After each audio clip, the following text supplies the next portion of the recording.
Bismillahirrahmanirrahim. Assalamualaikum warahmatullahi wabarakatuh. Izinkan saya memperkenalkan diri. Nama saya Muhammad Anur dengan NPM saya 251010486.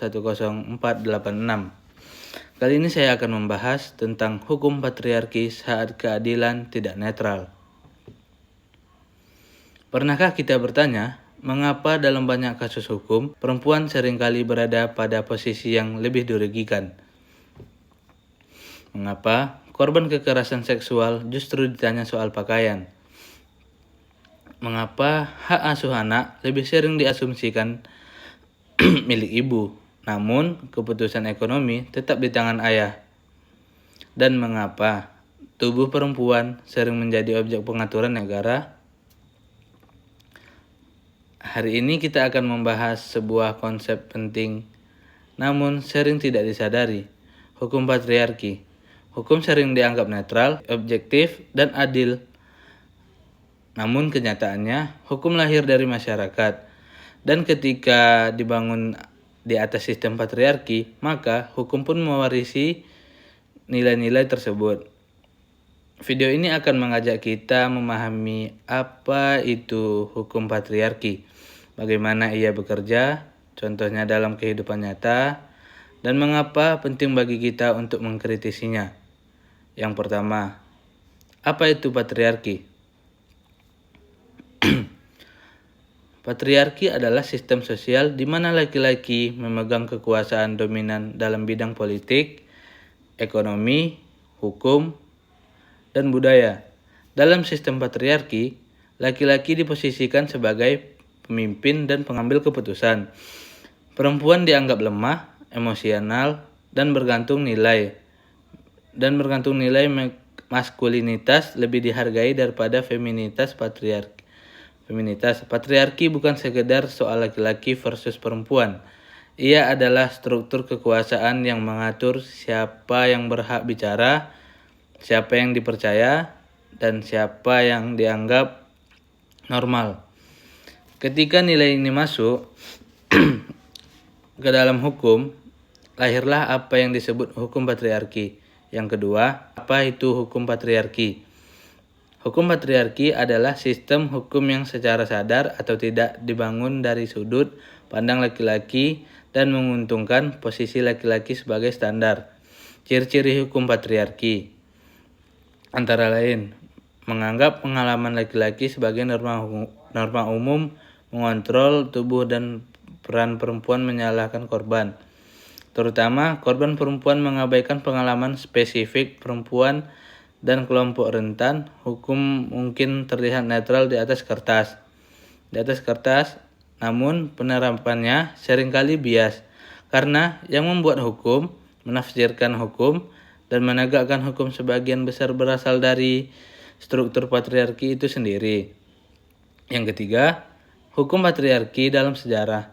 Jika kita melihat ke belakang, sejarah hukum di banyak negara dibangun tanpa melibatkan perempuan. Perempuan tidak memiliki hak pilih, tidak bisa memilih, properti tidak dianggap sebagai subjek hukum penuh. Dalam hukum perkawinan klasik, perempuan diposisikan sebagai milik suami. Dalam hukum pidana, kekerasan terhadap perempuan sering dianggap urusan domestik. Bahkan hingga hari ini, banyak produk hukum masih membawa warisan tersebut meski telah mengalami revisi. Yang keempat, hukum patriarki dalam kehidupan nyata. Yang pertama, kekerasan seksual. Dalam banyak kasus kekerasan seksual, korban ditanya mengapa keluar malam, ditanya pakaian apa yang dikenakan, ditanya apakah melawan atau tidak. Pertanyaan ini menunjukkan bahwa sistem hukum masih meragukan korban, lebih fokus pada moral korban daripada tindakan pelaku. Ini adalah bentuk nyata hukum patriarki yang memandang tubuh perempuan sebagai objek yang harus dikontrol. Yang kedua, hukum perkawinan dan perceraian. Dalam banyak sistem hukum, suami dianggap kepala keluarga, istri dianggap pendamping beban kerja domestik, tidak diakui sebagai kerja bernilai ekonomi saat perceraian.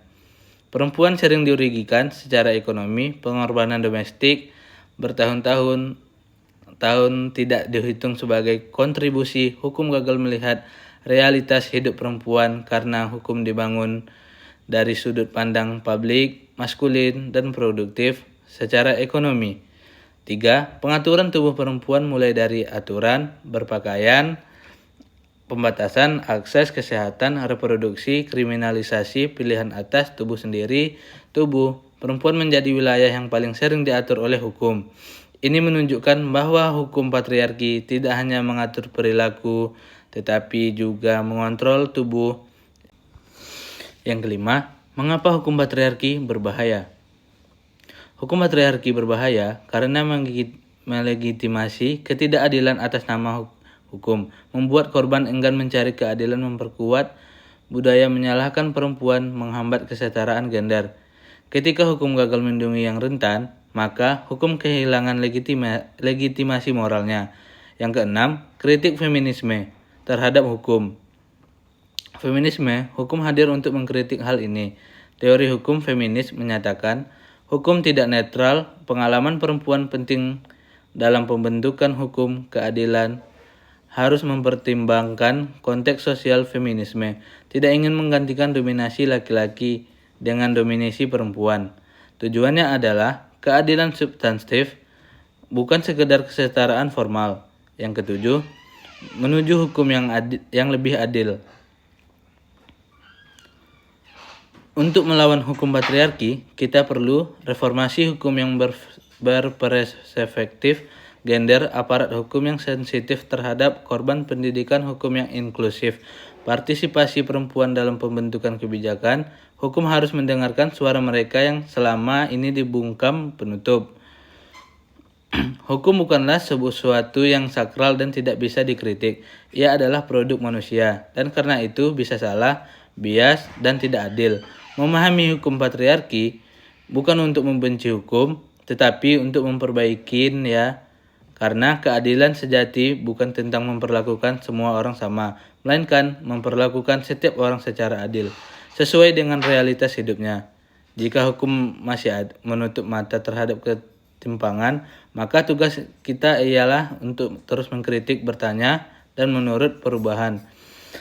Oke, baiklah. Di sini saya akan mengasih tahu cara mengatasi patriarki.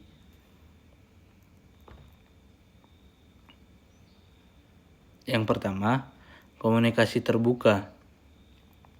Bicarakan perasaan, harapan, dan batasan secara jujur, serta sepakati aturan yang adil dalam hubungan.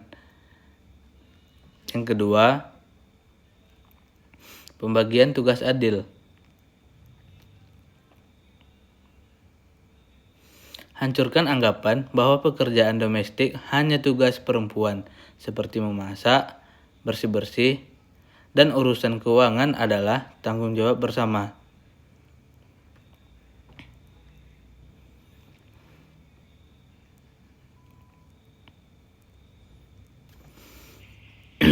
Yang ketiga, tantangan stereotip. Berhenti mengucapkan hal-hal seperti laki-laki harus kuat atau perempuan harus patuh. Ganti dengan afirmasi positif yang mendukung kesetaraan.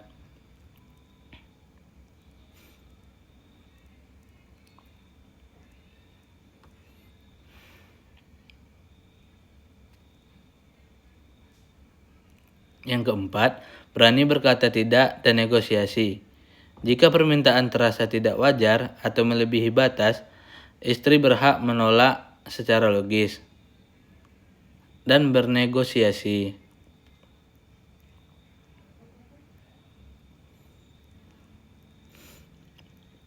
Yang kelima, dukungan karir dan peluang. Berikan kesempatan yang sama untuk mengembangkan diri, karir, dan aktivitas tanpa memandang gender.